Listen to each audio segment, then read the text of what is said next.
Good morning. നമ്മൾ സോഷ്യോളജിയാണ് എടുക്കാൻ പോണത്. സോഷ്യോളജിയിൽ next chapter Indian society tribal, rural and urban. Indian society tribal, rural and urban. Indian സമൂഹം ഗോത്രം, ഗ്രാമം, നഗരം. അപ്പോൾ സിമ്പിളാണ്. എന്താ വെച്ചാൽ ഗോത്രം, അതിൻ്റെ പ്രത്യേകതകൾ, അതിൻ്റെ പ്രശ്നങ്ങൾ.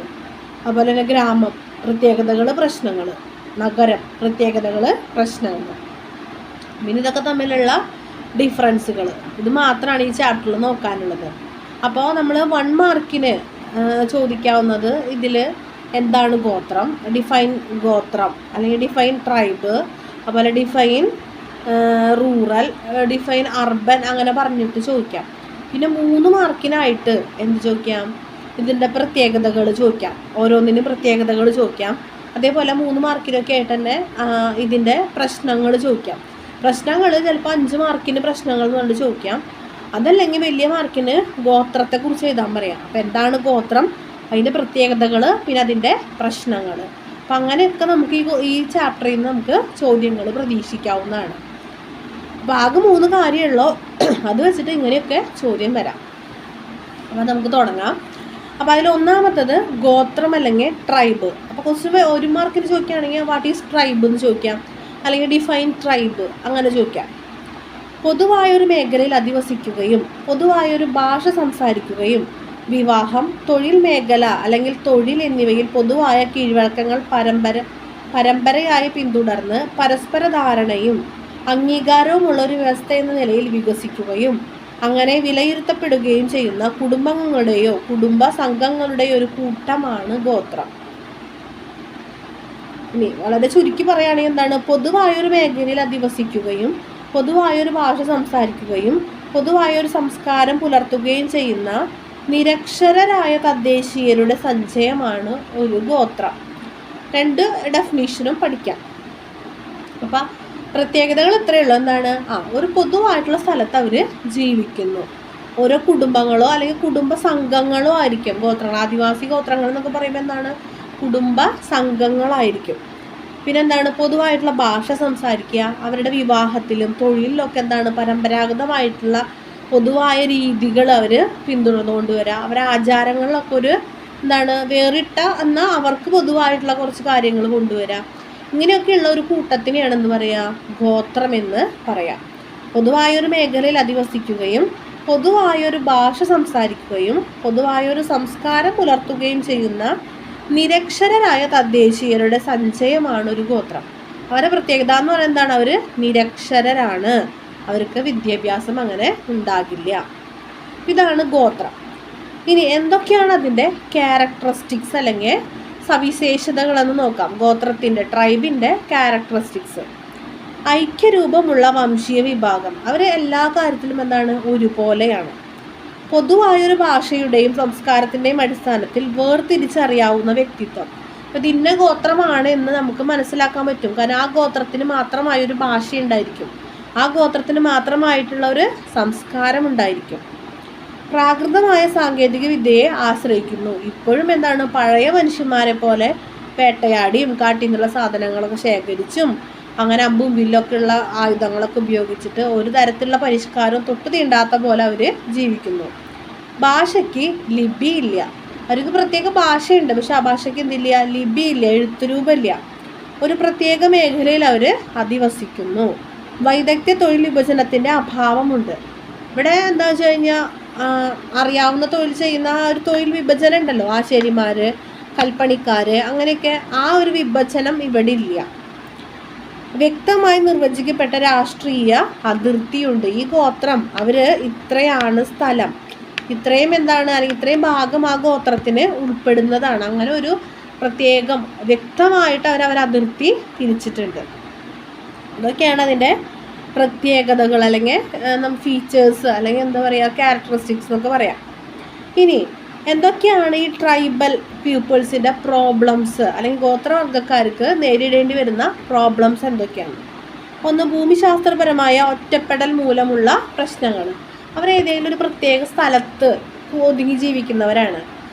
അപ്പോൾ മറ്റു ഗോത്രങ്ങളായിട്ടുള്ള എന്താണ് കണക്ഷനൊന്നും അവർക്ക് അങ്ങനെ ഉണ്ടാവില്ല.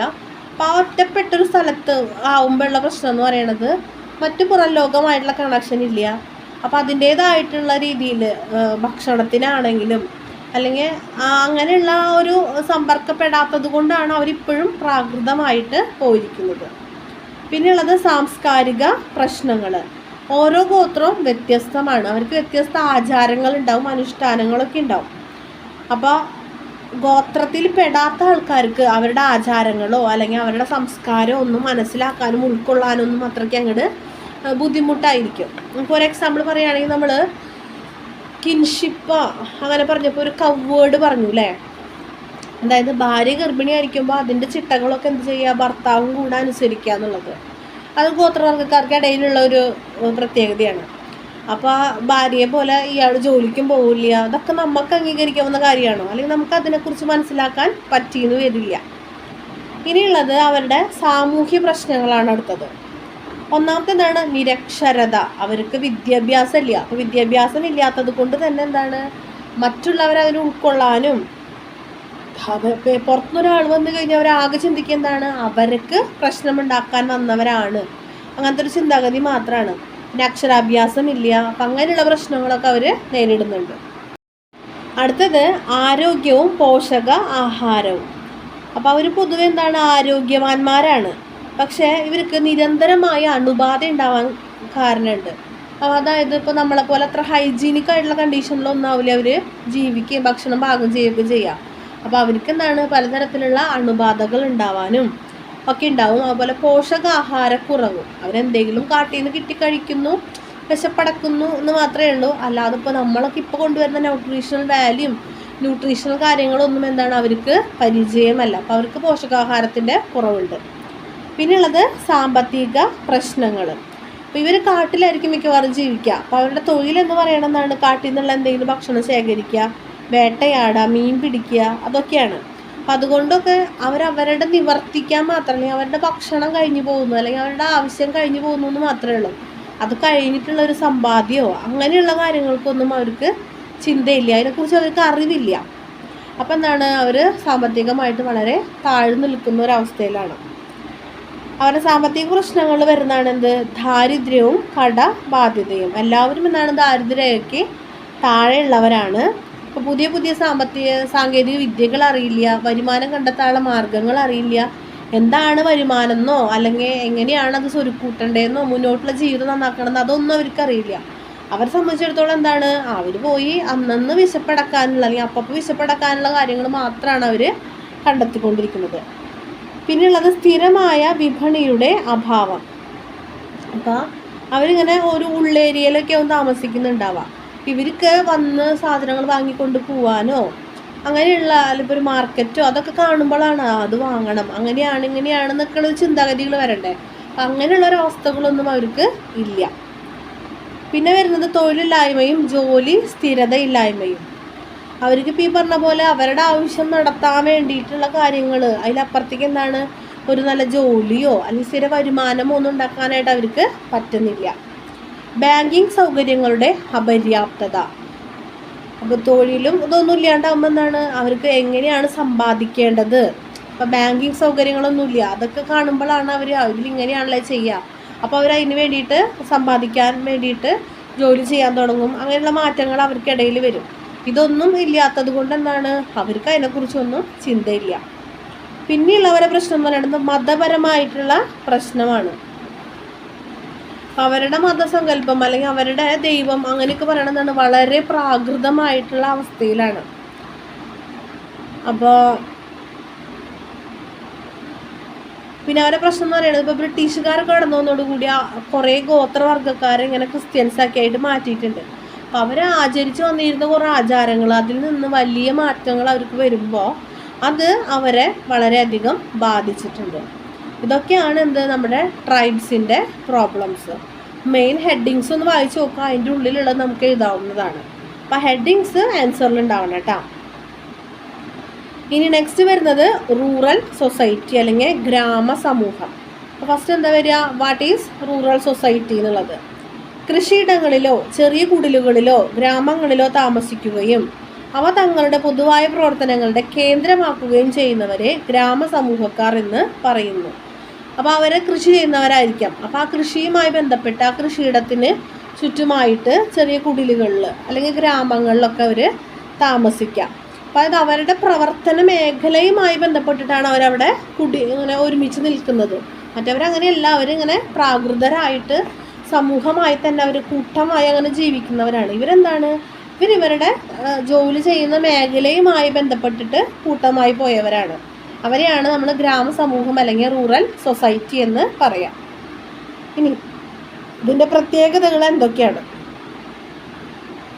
പ്രാഥമിക ബന്ധങ്ങളുടെ ആധിപത്യം.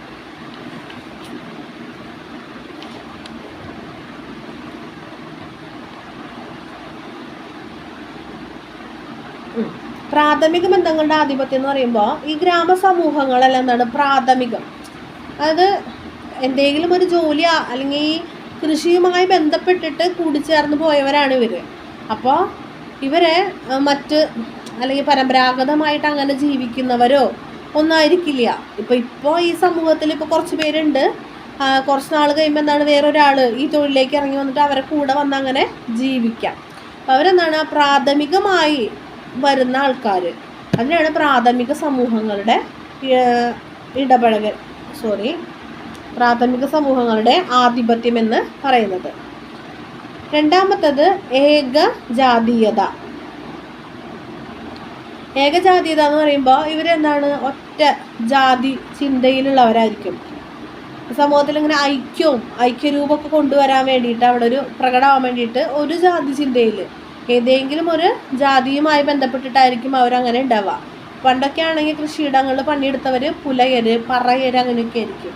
അപ്പം എന്താണ്, അവർക്ക് തമ്മിലൊരു ഐക്യം ഉണ്ടായിരിക്കും. ഇനി അടുത്തത് സ്വയം പര്യാപ്തത.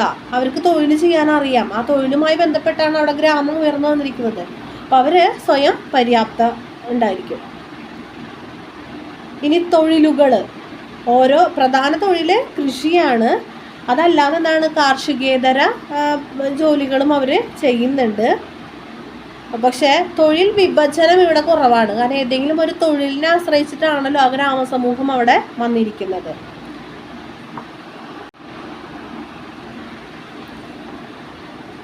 ഇനി വരുന്നത് കുടുംബത്തിൻ്റെ പ്രാധാന്യമാണ്. ഇവിടുത്തെ പ്രത്യേകത എന്ന് പറയുന്നത് കൂട്ടുകുടുംബമാണ്. ഇങ്ങനെയുള്ള ഗ്രാമസമൂഹങ്ങൾ ഏറ്റവും കൂടുതൽ കാണാൻ പറ്റുന്നതാണ് കുടുംബമാണ്. ആ കുടുംബത്തെ കേന്ദ്രീകരിച്ചാണ് ഗ്രാമസമൂഹം നിലനിൽപ്പും വളർച്ചയും എന്ന് പറയാം. ഇനി അയൽപ്പക്കങ്ങളുടെ പങ്ക്, അതായത് തൊട്ടടുത്ത് താമസിക്കുന്ന ആൾക്കാരായിട്ട് നമ്മൾ നല്ല സ്നേഹബന്ധത്തിലായിരിക്കും, ഒരു കൂടപ്പിറപ്പുകളെ പോലെ ജീവിക്കുന്നവരായിരിക്കും. അയൽപ്പക്ക ബന്ധങ്ങൾക്ക് വളരെയധികം സ്ഥാനമുണ്ട്. പിന്നെയുള്ളത് യജമാന സമ്പ്രദായം. യജമാന സമ്പ്രദായം എന്ന് പറയുമ്പോൾ കൃഷിയാണല്ലോ പ്രധാന തൊഴിലായിട്ട് വരുന്നത്. അപ്പോൾ ആ കൃഷി ചെയ്യുന്ന ഗ്രാമവാസികൾക്ക് പ്രധാനമായിട്ടൊരു ജന്മി ഉണ്ടായിരിക്കും. അപ്പോൾ അയാളുടെ പാടത്ത് അല്ലെങ്കിൽ നിലത്തിലായിരിക്കും നമ്മളറിയാം അവർ കൃഷി ചെയ്യുന്നുണ്ടായിരിക്കുക. അപ്പോൾ അവർക്കൊരു യജമാനൻ ഉണ്ടായിരിക്കും. ഈ ഒരു യജമാനത്വം, ഈ ജന്മിത്വം അല്ലെങ്കിൽ ഫ്യൂഡൽ വ്യവസ്ഥ എന്ന് പറയുന്നത് എല്ലാ ഗ്രാമസമൂഹങ്ങളിലും ഉണ്ടായിരിക്കും. ഈ യജമാനനെ കമീൻ എന്നും പറയും. ഇയാളാണ് ബാക്കി സേവനങ്ങളൊക്കെ അവർക്ക് കൊടുക്കുന്നത്. ഇനി മതപ്രതിപത്തി എന്ന് പറയുമ്പോൾ ഇവർ കൃഷിനെയാണ് ആശ്രയിച്ച് ജീവിക്കുന്നവർ. അതുകൊണ്ട് തന്നെ ഇവർ പ്രകൃതിയെ ഒരുപാട് ആരാധിക്കുന്നവരായിരിക്കാം, അല്ലെങ്കിൽ പ്രകൃതിയോട് അവർ നല്ല രീതിയിൽ പെരുമാറുന്നവരാണ്. ഇതൊക്കെയാണ് ഗ്രാമസമൂഹത്തിൻ്റെ അല്ലെങ്കിൽ റൂറൽ സൊസൈറ്റിയുടെ പ്രത്യേകതകൾ. ഇനി നോക്കാനുള്ളത് അർബൻ സൊസൈറ്റിയാണ്, അതായത് നഗര സമൂഹം. അപ്പോൾ അർബൻ സൊസൈറ്റി നോക്കണേക്കാളും മുന്നേ നമുക്ക് ഈ അർബൻ സൊസൈറ്റി അത് കണ്ടിട്ട് നോക്കാം.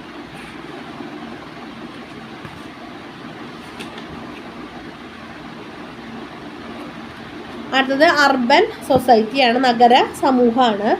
അപ്പോൾ താരതമ്യേന വിസ്തൃതി കൂടുതലുള്ളതും കൂടുതൽ ജനസാന്ദ്രതയുള്ളതും സാമൂഹ്യമായി വൈവിധ്യമുള്ളതും വ്യക്തികൾ സ്ഥിരമായി താമസിക്കുന്നതുമായിട്ടുള്ള പ്രദേശമാണ് നഗരം എന്ന് പറയുന്നത്. നഗരം എന്താണ്? ഗ്രാമങ്ങളെയും ഗോത്രങ്ങളെയൊക്കെ അപേക്ഷിച്ച് നോക്കുമ്പോൾ വളരെ വിസ്തൃതി കൂടുതലുള്ളതാണ്. ജനസാന്ദ്രത അതും സ്ഥിരമായി താമസിക്കുന്ന ഒരിടമാണ്. സ്ഥിരമായി താമസിക്കുന്നതിനെയാണ് അർബൻ സൊസൈറ്റി എന്ന് പറയാം. ഇനി എന്തൊക്കെയാണ് ഈ അർബൻ സൊസൈറ്റിയുടെ പ്രത്യേകതകൾ എന്ന് നോക്കാം. സാമൂഹ്യ വൈജാത്യങ്ങൾ അല്ലെങ്കിൽ സോഷ്യൽ ഹെട്രോജിനിറ്റി. സാമൂഹ്യ വൈജാത്യങ്ങൾ എന്ന് പറയുമ്പോൾ പലതരത്തിലുള്ള ആൾക്കാരാണ് അവിടെ വന്ന് ജീവിക്കുന്നത്. പലതരത്തിലുള്ള ആൾക്കാർ ജീവിക്കുമ്പോൾ എന്ന് പറഞ്ഞാൽ അവരുടെ ജീവിതം വളരെ സങ്കീർണമാണ്. ഓരോ ആൾക്കാർക്കും അവരുടേതായിട്ടുള്ള ജീവിത രീതികളാണ്. ഇതൊക്കെ എന്താണ് നഗരത്തിൽ ഒരുമിച്ച് ഉൾക്കൊള്ളുന്നു എന്നുള്ളതാണ് പ്രത്യേകത. ഇപ്പോൾ ഗ്രാമമാണെങ്കിൽ എന്താണ്, അവർ കൃഷിയെ ആശ്രയിച്ച് നിൽക്കുന്ന ഒരു പ്രത്യേക കൂട്ടം. ഗോത്രമാണെങ്കിലും അവർക്ക് അവരുടേതായിട്ടുള്ള രീതികളുണ്ട്. ഇവിടെ അങ്ങനെയല്ല, പല രീതികളുള്ള പല ആൾക്കാരും ഒരുമിച്ച് നിൽക്കുകയാണ്. ഇനിയുള്ളത് അപരിചിതത്വം. തൊട്ടപ്പുറത്ത് നിൽക്കുന്ന ആൾ, തൊട്ടപ്പുറത്ത് താമസിക്കുന്ന ആളെന്താണ് നഗര ജീവിതത്തിൽ അറിഞ്ഞു എന്ന് വരില്ല. അവർ തമ്മിലൊരു ഇടപഴകലൊന്നും ഉണ്ടാവില്ല. ഇനി വ്യക്തിപരമല്ലാത്ത സാമൂഹ്യ ബന്ധങ്ങൾ, അതായത് വ്യക്തിബന്ധങ്ങളുടെ അഭാവമാണ്. നമുക്ക് പേഴ്സണലായിട്ട് അറിയാവുന്ന ആൾക്കാർ അല്ലെങ്കിൽ നമ്മുടെ ഏറ്റവും ഉറ്റ സുഹൃത്തുക്കൾ അങ്ങനെയുള്ള കാര്യങ്ങളൊക്കെ കുറവാണ്. ആത്മാർത്ഥത ബന്ധങ്ങളിൽ അവിടെ കുറവായിരിക്കും. ഇനി സാമൂഹ്യമായിട്ടുള്ള ചലനാത്മകത. അടുത്താണ് സാമൂഹ്യമായ ചലനാത്മകത.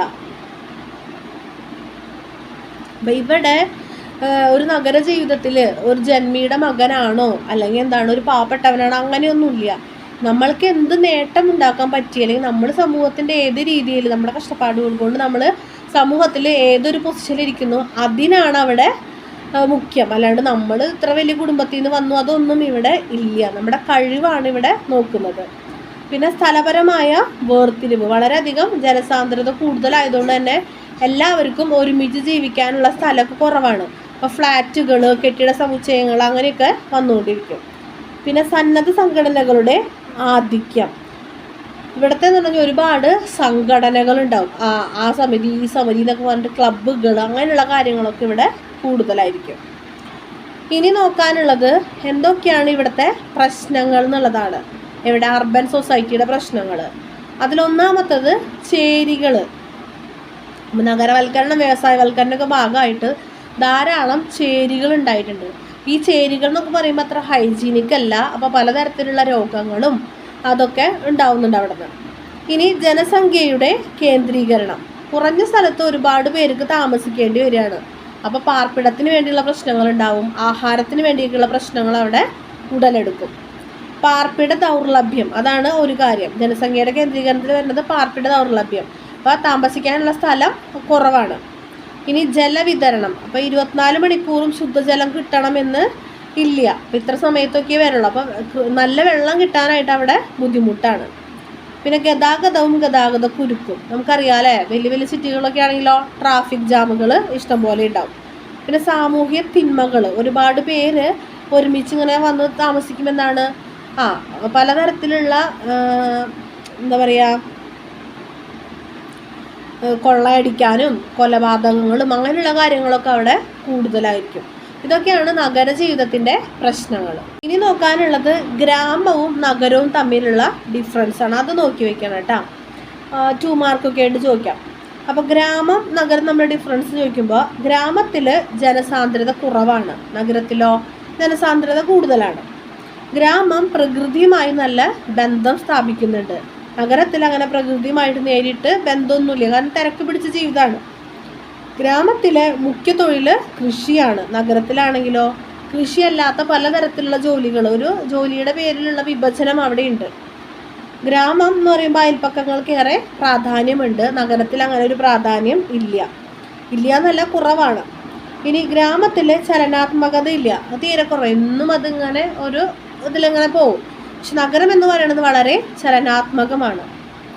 ഗ്രാമം യാഥാസ്ഥികമാണ് അല്ലേ, വളരെ യാഥാസ്ഥിക ചിന്താഗതിയുള്ള ആൾക്കാരാകുമ്പോൾ അത് ഓട്ടോമാറ്റിക്കലി ഇതങ്ങനെയാണ്. നഗരം എന്ന് പറയുന്നത് എന്താണ്, അവർ പുരോഗമനാത്മകമാണ്, പുരോഗമന ചിന്താഗതിക്കാരായിട്ടുള്ള ആൾക്കാരാണ് അവിടെ കാണുന്നത്. ഗ്രാമത്തിൽ സ്ത്രീകളുടെ പദവി എന്ന് പറയുന്നത് വളരെ താഴെയാണ്. പക്ഷെ നഗരത്തിൽ പുരുഷന്മാർക്കൊപ്പം നിൽക്കാനായിട്ട് സ്ത്രീകൾക്ക് പറ്റുന്നുണ്ട്. അവരവിടെ ജോലി ചെയ്യുന്നുണ്ട്, അവർക്ക് അവരുടേതായിട്ടുള്ള ഒരു സ്ഥാനം നഗര ജീവിതത്തിൽ കിട്ടുന്നുണ്ട്. അപ്പോൾ ഇതൊക്കെയാണ് നമുക്ക് മെയിനായിട്ട് നോക്കാനുള്ളത്. പിന്നെ കുറച്ച് ഗോത്രവർഗ്ഗങ്ങളുടെ വടക്ക് കിഴക്കൻ ഇന്ത്യയിൽ കാണപ്പെടുന്ന കുറച്ച് ഗോത്രവർഗ്ഗങ്ങളുടെ പേര് നോക്കി വയ്ക്കാം. നാഗ, മിസോ, ലപ്ച, ഖാസി, ഗാരോ. നാഗ, മിസ, ലപ്ച, ഖാസി, ഗാരോ എങ്ങനെ ചോദിച്ചാലോ. പിന്നെ ഇന്ത്യയിൽ ഏകദേശം 461 ഗോത്രവർഗ്ഗക്കാരാണുള്ളത് ഇന്ത്യയിൽ കേട്ടോ. പിന്നെ നമുക്കൊരു ഇയർ നോക്കി വെക്കാനുണ്ട്. കമ്മ്യൂണിറ്റി ഡെവലപ്മെൻറ്റ് പ്രോഗ്രാം ആരംഭിച്ചത് 1952. ഇനി നമുക്ക് വേറെ ഒരു ക്വസ്റ്റ്യൻ ആയിട്ട് 2 മാർക്കൊക്കെ ചോദിക്കാവുന്നതാണ്. ബ്രിട്ടീഷുകാരുടെ ഭരണകാലത്ത് ഗോത്രവർഗ്ഗക്കാരെ എന്തൊക്കെ പ്രശ്നങ്ങൾ നേരിട്ടു എന്നുള്ളതാണ്. അപ്പോൾ ബ്രിട്ടീഷുകാർ ആരെയും വെറുതെ വിട്ടിട്ടില്ല ഇന്ത്യയിൽ. അവർ നമ്മൾ സന്താൾ കലാപം എന്നൊക്കെ കേട്ടിട്ടുണ്ടാവും അല്ലേ, കേട്ടിട്ടുണ്ടാവും. അപ്പോൾ സന്താൾ കലാപം അല്ലെങ്കിൽ സന്താൾ റിവോൾട്ട് അതൊക്കെ എന്താണ്, ഗോത്രവർഗ്ഗ കലാപങ്ങളാണ്. അപ്പോൾ ഇവരെന്ത് ചെയ്തു, ഇവർ കാട്ടിൽ പോയിട്ട് ചന്ദനം അങ്ങനെയുള്ള വില കൂടിയ മരങ്ങൾ വെട്ടാനൊക്കെ അവർ തുടങ്ങി. അപ്പോൾ അങ്ങനെ വന്നപ്പോൾ അവിടെയുള്ള ഗോത്രവർഗ്ഗക്കാരൊക്കെ ഒഴിപ്പിക്കാനും ഒക്കെ ശ്രമിച്ചു. പിന്നെ അവിടെയും ഇവർ വെറുതെ പോയിട്ട് കാട്ടിൽ നിന്ന് എന്തെങ്കിലുമൊക്കെ ശേഖരിക്കുന്നവർക്ക് വരെ നികുതി വേണമെന്നൊക്കെ പറഞ്ഞ് പ്രശ്നങ്ങളൊക്കെ ഉണ്ടാക്കി. അപ്പോൾ സഹിച്ച് കുറേ കഴിഞ്ഞപ്പോൾ അവർ തിരിച്ചടിക്കാനായിട്ട് തുടങ്ങി. അതാണ് സന്താൾ കലാപം എന്നൊക്കെ പറയണത്.